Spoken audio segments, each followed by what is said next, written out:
Beni dünyanın her bir yerinden seyreden vatanımın güzel ve değerli insanlarını saygı ve sevgiyle selamlıyorum. Değerli izleyiciler, kanalıma hoş geldiniz. Bugün günlerden pazar, hepinize hayırlı uğurlu dinlendirici bir pazar günü olmasını diliyorum. Ve bugünkü başlığımız, bakın değerli izleyiciler, bilmiyorum daha neler olacak bu Sıla yolunda.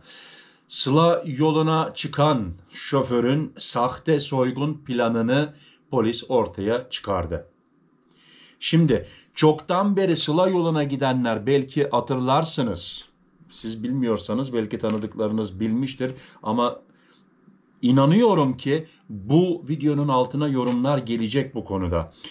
80 senelerinde olması lazım. Eski Yugoslavya vardı. Yani şimdiki Yugoslavya, Sırbistan falan değil. Eski Yugoslavya vardı. Belki de 70 senelerinde olacak. Tam bilmiyorum. Gurbetçimizin birisini, hatta ailesinden Türkiye'ye giderken gasp etmişlerdi. Bunu eski Sıla yoluna giden abilerimiz muhakkak duymuştur. Gasp etmişlerdi. Hatta adamcağızı ailesinden arayıp ormana sokup orada elbiselerini de vücudundan alıp adamcağızı ağaca bağlamışlardı. Şimdi bunu duyduysanız, hatta benden daha fazla bilginiz var ise lütfen yorumların altına yazın. Bizler de öğrenelim. Çünkü biliyorum, inanıyorum olmuştu ama bakın bu Sıla yolunda daha neler olacak acaba? Şimdi çok uyanık bir kamyon şoförü çıktı. Ve bakın neler olmuş, neler bitmiş. Sıla yoluna çıkan kamyon şoförünün sahte soygun planını polis ortaya çıkardı. Bu adamın üzerinde şirkete ait 6.580 euro para varmış. Bu şoför bu paranın üstüne oturmak için, konmak için bakın nasıl bir plan yapmış. Ben şahsen yapamam. Değerli izleyiciler, siz durup dururken bıçakla kendinizi yaralar mısınız 6.580 euro için? 6.580 euro için kendini bıçakla yaralayan vatandaşlar var artık. Yani öyle bir noktaya geldik. Romanya'da bir Türk kamyon şoförünün 6.580 euroyu çalmak için sahte soygun planı yaptığı ortaya çıktı. Ya çok uyanıkmış ama o kadar da uyanık değilmiş. Bakın polis her şeyi ortaya dökmüş. Şoför 2 kişi tarafından saldırıya uğradığını ve parasının gasp edildiğini iddia ederek polise başvurdu. Ancak yapılan aramada paranın kendi üzerinde saklı olduğu anlaşıldı. Peki nerede oluyor bu?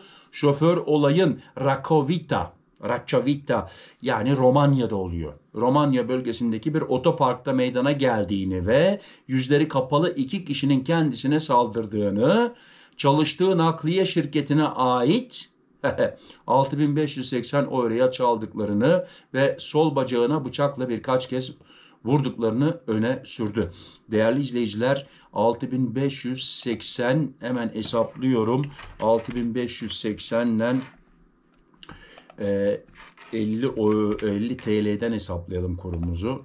329.000 TL yapıyor. Doğru mu?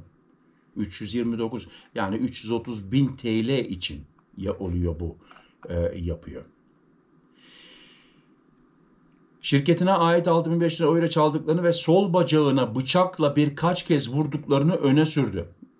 Yani onu gasp eden adamlar sol bacağına bıçakla vurmuşlar ama kendisi vurmuş. Kendisi bıçakla sol bacağını yaralamış.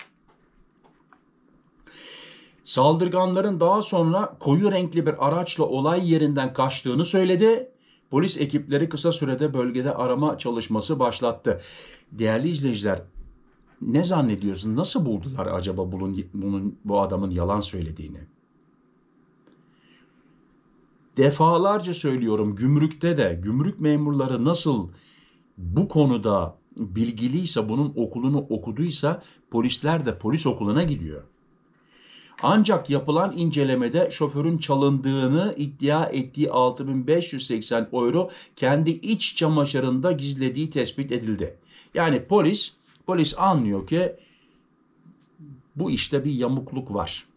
Yani adamı ondan sonra A'dan Z'ye kadar arıyorlar ve iç çamaşırından çıkarıyorlar. Türk vatandaşı suçunu itiraf ederken Türk vatandaşı Bir kere daha rezil olduk. Çok teşekkür ederim şoför bey. Suçunu itiraf ederken yaralarını da kendisinin oluşturduğunu kabul etti. Bak. Olayla ilgili soruşturma sürüyor. Dosyanın tamamlanmasının ardından şoför hakkında yasal işlem başlatıldı. Şimdi değerli izleyiciler, bu adam kendisini yaraladı. Bu adam işini kaybetti. Bu adamın dosyasına bu zaten yazılacak. Romanya'da yazılacak. Bu adam şimdi gene iş bulsa bile Romanya'dan geçerken sistemden her seferinde çıkacak. Bu adam her seferinde zorluk çekecek. Ya hemşerim, işte videonun başında dedim ya, daha acaba bu Sıla yolunda neler olacak merak ediyorum yani. Merak ediyorum. Biliyorsunuz bunlardan biz daha çocuktuk. Aceleden hemen şu maziyi de anlatayım. Biz daha çocuktuk. Türkiye'ye arabayla gidip geliyorduk. Eski Yugoslavya vardı o zaman değerli izleyiciler. Yollar gidiş gelişli. Bunu bir kere videolarımda söylemiştim. Almanya'dan adamcağızın annesi vefat etmiş. Adam bakıyor tarihe, 2 hafta sonra diyor ben zaten arabayla gideceğim diyor. Uçakla götürmek çok pahalı. Kadıncağızı indiriyorlar Bodrum'a. Yani daha soğuk yere, daha çabuk, affedersiniz şimdi bu kelimeleri kullanacağım, kokmasın, çürümesin diye. Gün geliyor çatıyor değerli izleyiciler. Kadıncağızı tam arabanın üstüne böyle ortasına yatırıyorlar. Etrafını da bavulla dolduruyorlar ve plastikle sarıyorlar. Güzelce sarıyorlar. Almanya'dan yola çıkıyorlar. Sıla yoluna gidenler bilir. Bazen şansın oldu mu Türkiye'ye giderken hiç kontrol edilmeden gidiyorsun. Eskiden zaten daha kolaydı. Eskiden. Gerçekten daha kolaydı. Yani Sıla yoluna eskiden gidenler bana yorumlarda yazsın. Haklı mıyım, haksız mıyım? Ama Türkiye Kapıkule'ye geliyor. Gümrük memuru diyor indir. Artık orada uğraşmış. Hatta ona mark zamanı tabii.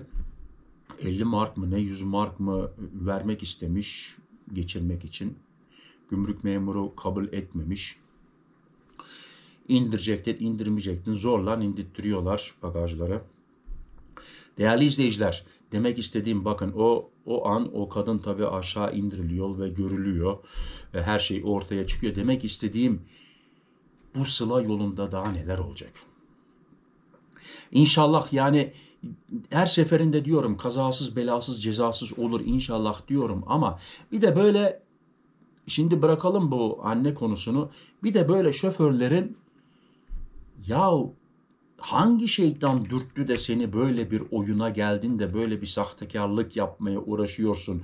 Bu şirket sana zaten maaşını veriyor. Bu şirket para kazanıyor ama bu şirketin de tabii ki ona göre masrafları var. İşçisinin masrafı var, büroda kamyon masrafı var, senin masrafın, sigortaların. Hangi şeytan seni dürttü de böyle bir oyun yapıyorsun? Şirketin 6.580 euronun üzerine konmaya uğraşıyorsun.